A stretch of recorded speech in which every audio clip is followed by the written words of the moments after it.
कि गरीब तो इतना हूं, गरीब तो इतना हूं कि यह गधा भी नहीं खरीद सकता।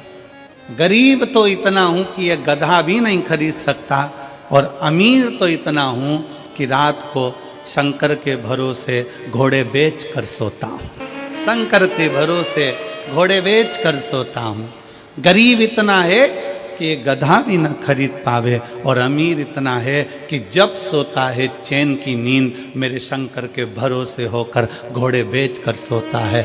ऐसे घुर्राटे भर कर सोता है जैसे इतना बड़ा काम करके आया है, सारी जमीन जायदाद का सौदा कर कर आया, 4 फैक्ट्री का मालिक है, 8-10 दुकान चल रही है, और मालूम पड़े सवेरे उठता है फिर अपने काम में लग जाता है। बस समझ लो जिंदगी का सबसे सुखी व्यक्ति वही है जिसके कमरे में नींद की गोली नहीं है, सिर के पास में कोई बाम की शीशी नहीं है, विक्स नहीं है, सोने से पहले कोई टेबलेट लेना नहीं पड़ रही है, वो दुनिया का सबसे सुखी व्यक्ति है।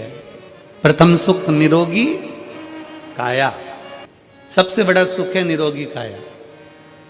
शिव महापुराण की कथा कहती है एक मृत्यु वो होती है जो अटल मृत्यु होती है, जिसमें व्यक्ति मर जाता है चले जाता है। जन्म से लेकर मरने तक के बीच में व्यक्ति 100 बार और मरने की कतार पर आ जाता है। कितनी बार? जम के बोलो जरा, कितनी बार पास में आ रहा है मृत्यु के? 100 बार। मरने वाला मृत्यु अलग है कि मरेगा, परंतु उसके पहले जन्म से मृत्यु के बीच में 100 बार तुम्हारे पास में मौत आती है। 100 बार।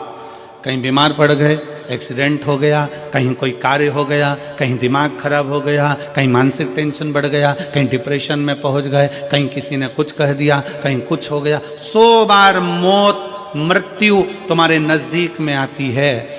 किसी ने पूछा ये शंकर पर चढ़ाया गया जल श्री शिवाय नमस्तुभ्यम कहाँ काम आता है? शिव महापुराण की कथा कहती है जो अटल मृत्यु सत्य है वो तो आएगी, मरोगे उसको कोई नहीं टाल सकता, पर जो 100 बार मृत्यु तुम्हारे नजदीक में आती है, तुमने अगर कोई धर्म करा, पुण्य करा, सत्कर्म करा, शिव का नाम लिया, पंचाक्षर नाम लिया, शंकर को 1 लोटा जल चढ़ाया, श्री शिवाय नमस्तुभ्यम कहा है, समझ लो कि तुम्हारे पास में जब 100 बार मृत्यु नजदीक में आती है ना, तो तुम्हारा पुण्य, तुम्हारा भजन, तुम्हारा स्मरण, तुम्हारा मंत्र जाप, तुम्हारा 1 लोटा जल उस मौत को टालता चले जाता है और आगे बढ़ता चले जाता है। अटल मृत्यु तो सत्य है, वो तो आना है, पर उसके पहले भी 100 बार मृत्यु आती है। कहीं बीमार पड़ गए, एक्सीडेंट हो गया, कुछ हो गया, कुछ हो गया, बार बार मौत करीब में आती चली जाती है, बार बार मृत्यु करीब में आती चली जाती है।